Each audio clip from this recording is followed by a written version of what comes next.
Bismillahirrahmanirrahim. Sebelumnya perkenalkan, nama saya Ismi Selasni.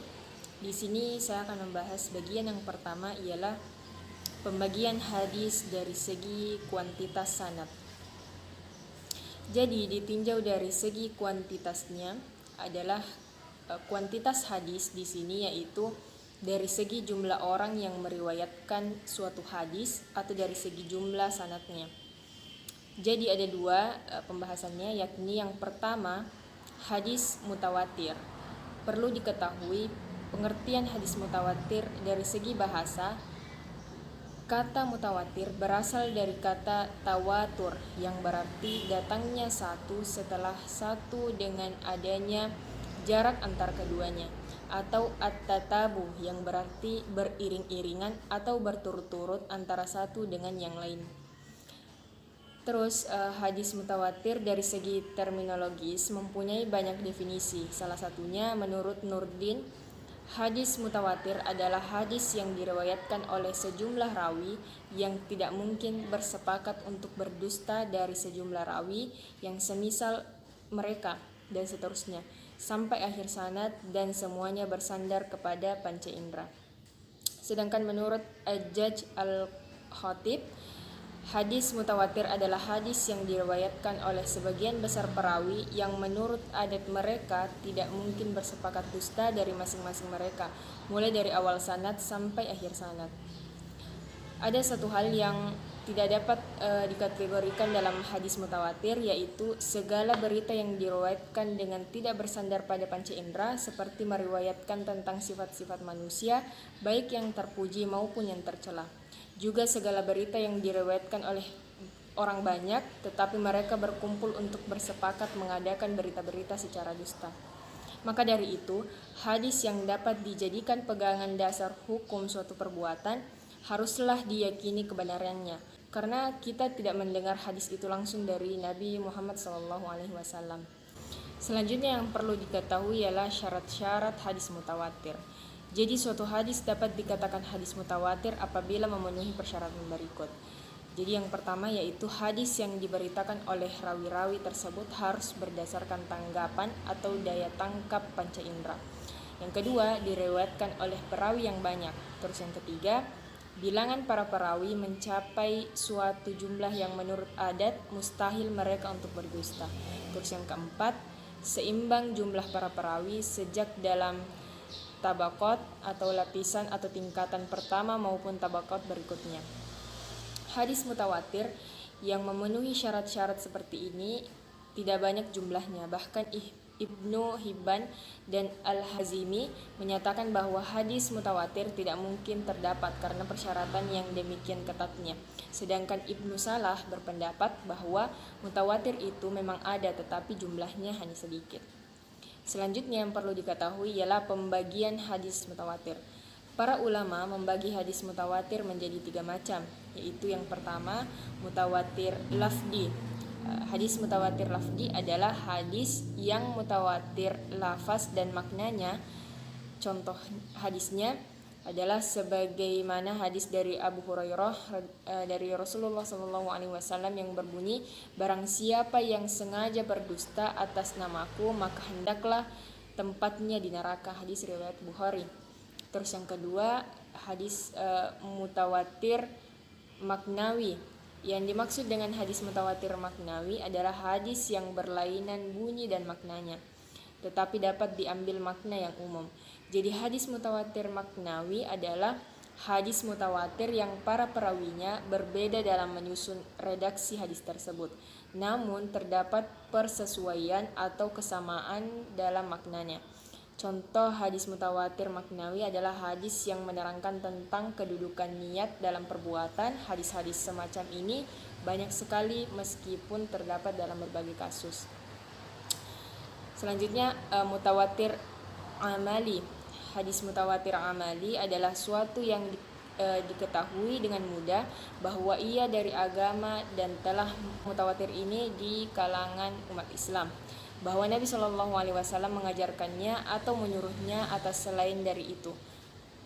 Contoh mutawatir amali ialah berita-berita yang menerangkan waktu rakaat salat jenazah, salat id, hijab perempuan yang bukan mahram, kadar zakat, dan segala rupa amal yang telah menjadi kesepakatan ijma. Selanjutnya yang perlu diketahui ialah faedah hadis mutawatir. Jadi hadis mutawatir memberikan faedah ilmu daruri, yakni keharusan untuk menerimanya secara bulat. Sesuatu yang diberitahukan mutawatir karena ia membawa keyakinan yang pasti dengan seyakin-yakinnya bahwa Nabi Muhammad SAW benar-benar menyabdakan atau mengerjakan sesuatu seperti yang diriwayatkan oleh rawi-rawi mutawatir. Selanjutnya bagian yang kedua dari pembagian hadis dari segi kuantitas sanad ialah hadis ahad. Jadi perlu diketahui sebelumnya apa yang dimaksud dengan hadis ahad. Jadi dari segi bahasa, kata ahad tanpa mat berarti satu. Maka khabar ahad adalah khabar atau berita yang diriwayatkan oleh satu orang perawi. Selanjutnya, menurut istilah ahli hadis, hadis ahad antara lain adalah suatu hadis atau khabar yang jumlah pemberitahuannya tidak mencapai jumlah pemberita hadis mutawatir, baik pemberita itu seorang, 2 orang, 3 orang, 4 orang, 5 orang, dan seterusnya. Tetapi jumlah tersebut tidak memberi pengertian bahwa hadis tersebut masuk ke dalam hadis mutawatir. Selanjutnya pembagian hadis ahad. Jadi ada 3 macam pembagian hadis ahad, yakni yang pertama hadis mansyur. Hadis mansyur ialah hadis yang diriwayatkan oleh 3 orang atau lebih, tetapi belum mencapai derajat mutawatir. Terus contoh hadis mansyur, menurut ulama fikih hadis mansyur itu muradif atau disebut juga hadis mustafid. Namun sebagian yang lain berpendapat bahwa hadis mansyur itu lebih umum daripada hadis mustafid. Dalam hadis mustafid, jumlah rawi harus sama dalam setiap tingkatannya. Sementara pada hadis mansyur tidak harus sama. Selanjutnya bagian yang kedua, pembagian dari hadis ahad ialah hadis aziz. Aziz secara bahasa berarti mulia atau kuat dan juga berarti jarang. Menurut istilah, hadis aziz adalah hadis yang diriwayatkan 2 orang perawi walaupun 2 orang perawi tersebut berada dalam satu tingkatan saja. Kemudian setelah itu orang-orang meriwayatkannya. Terus pembagian yang selanjutnya hadis gharib.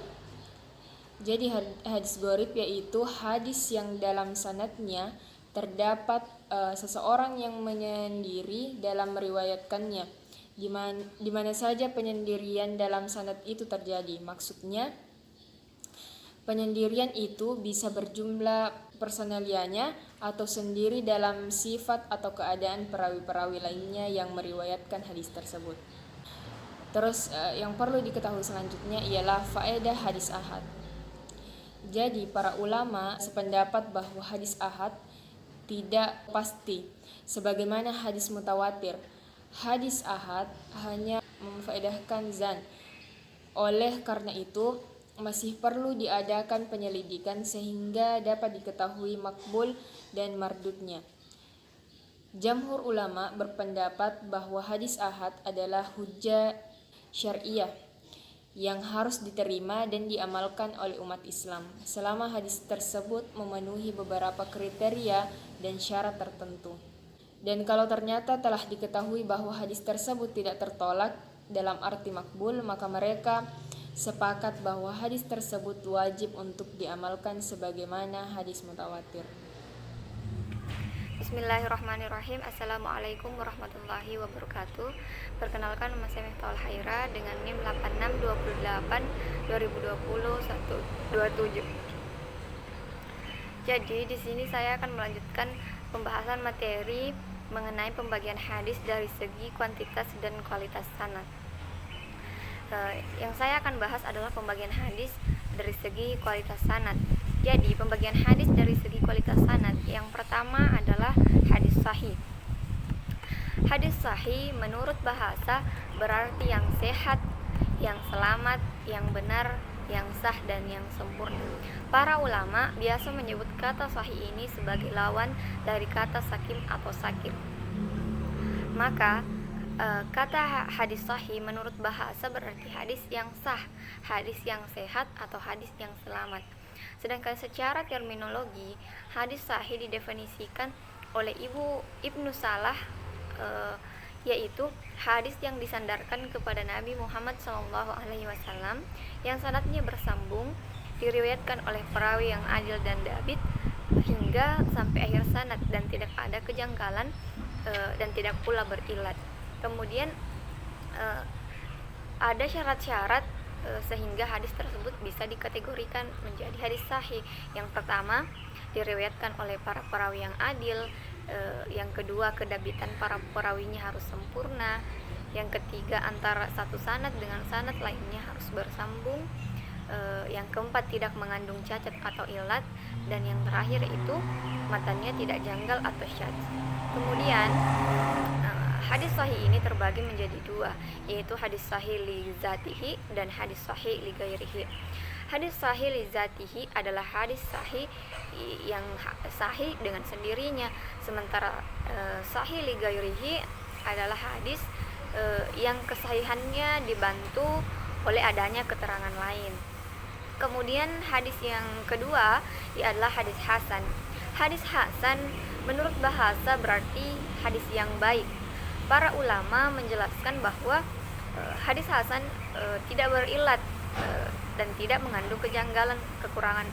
Kekurangan pada hadis hasan dari hadis sahih adalah pada keadaan rawi yang kurang dabit, yakni kurang kuat hafalannya. Semua syarat sahih dapat dipenuhi oleh dabitnya rawi. Sedangkan menurut istilah, hadis hasan adalah hadis yang diriwayatkan oleh perawi yang adil, sanadnya bersambung, tidak mengandung ilat dan tidak janggal, namun rawinya kurang dabit atau kurang baik tingkat hafalannya. Sedangkan secara terminologi, hadis hasan adalah hadis yang sanadnya bersambung dan diriwayatkan oleh orang yang kurang sempurna kredibilitasnya. Kemudian hadis hasan adalah hadis yang memenuhi syarat-syarat hadis sahih. Hanya saja seluruh atau sebagian perawinya kurang dabit. Dengan demikian, perbedaan hadis sahih dan hadis hasan terletak pada tinggi atau rendahnya kedabitan seorang rawi. Hadis hasan ini juga terbagi menjadi dua. Yang pertama adalah hasan li zatihi dan hasan li ghairihi. Hasan li zatihi ialah hasan dengan sendirinya, yakni hadis yang telah memenuhi persyaratan hadis hasan yang 5 yang mengacu pada definisi Al-Aqsalani di atas. Kemudian hasan li ghairihi. Hadis hasan ialah hadis yang bukan hasan dengan sendirinya. Artinya hadis yang menduduki kualitas hasan karena dibantu oleh keterangan lain, baik adanya syahid ataupun muttabi. Kemudian syarat suatu hadis sehingga bisa dikatakan hadis hasan. Yang pertama, para perawinya adil, kedabitan perawinya di bawah perawi hadis sahih, sanadnya bersambung, tidak terdapat kejanggalan atau syadz dan tidak mengandung ilat. Kemudian yang ketiga adalah hadis dhaif. Hadis dhaif menurut bahasa berarti yang lemah, sebagai lawan kata dari kata yang kuat. Sebagai lawan kata dari kata dhaif juga berarti yang sakit. Maka sebutan hadis dhaif secara bahasa berarti hadis yang lemah atau hadis yang sakit dan tidak kuat. Sedangkan pengertian hadis dhaif secara istilah adalah hadis yang kehilangan satu syarat atau lebih dari syarat-syarat hadis hasan atau hadis sahih, atau hadis yang tidak ada padanya sifat-sifat hadis hasan dan sifat-sifat hadis sahih. Hadis dhaif merupakan hadis mardud, yaitu hadis yang tidak diterima oleh para ulama untuk dijadikan dasar hukum. Hadis dhaif juga terbagi menjadi beberapa macam. Yang pertama adalah hadis dhaif yang disebabkan karena adanya kekurangan pada rawi, baik tentang keadilan maupun hafalannya. Yang kedua adalah dhaif yang disebabkan sanadnya tidak bersambung, dan yang ketiga adalah dhaif dari sudut sandaran matannya. Kemudian yang keempat adalah hadis maudhu. Hadis maudhu adalah hadis yang dibuat-buat atau diciptakan atau didustakan atas nama Nabi. Ulama hadis lain berpendapat bahwa munculnya hadis maudhu adalah pada tahun 40 Hijriah atau pada masa Khalifah Ali bin Abi Thalib ketika terjadi pertikaian politik. Nah, hadis maudhu ini muncul karena ada beberapa faktor. Yang pertama, pertentangan politik antara Ali dan Muawiyah. Yang kedua, usaha kaum zindik, yaitu golongan yang berusaha merusak Islam. Kemudian yang ketiga adalah perselisihan dalam ilmu kalam dengan tujuan untuk memperkuat pandangan kelompok masing-masing. Yang ketiga, sikap fanatik terhadap suku atau bangsa, dan yang keempat adalah menarik simpati kaum awam. Mereka membuat kisah-kisah atau hikayat palsu untuk menarik minat para pendengar. Kemudian ada beberapa usaha yang perlu kita lakukan untuk menyelamatkan hadis maudhu. Yang pertama yang bisa kita lakukan yaitu menyusun kaidah penelitian hadis, khususnya kaidah tentang kesahihan sanadnya. Yang kedua yaitu menyusun kitab-kitab yang memuat tentang hadis maudhu, antara lain Maudhu Al-Kubra yang disusun oleh Abu Al-Fajri. Kemudian adapun cara-cara untuk mengetahui hadis maudhu, yang pertama adanya pengakuan dari pembuatnya. Yang kedua, maknanya rusak dalam artian bertentangan dengan Al-Quran, hadis mutawatir, dan hadis sahih. Kemudian yang ketiga, matanya menyebutkan janji yang besar untuk memperbuat kecil. Maksudnya matanya menyebutkan janji yang besar untuk perbuatan yang kecil. Dan yang terakhir yaitu rawinya pendusta. Mungkin cukup sekian yang sempat saya sampaikan. Kurang dan lebihnya mohon dimaafkan. Hadanallahu wa yakum ajmain. Assalamualaikum warahmatullahi wabarakatuh.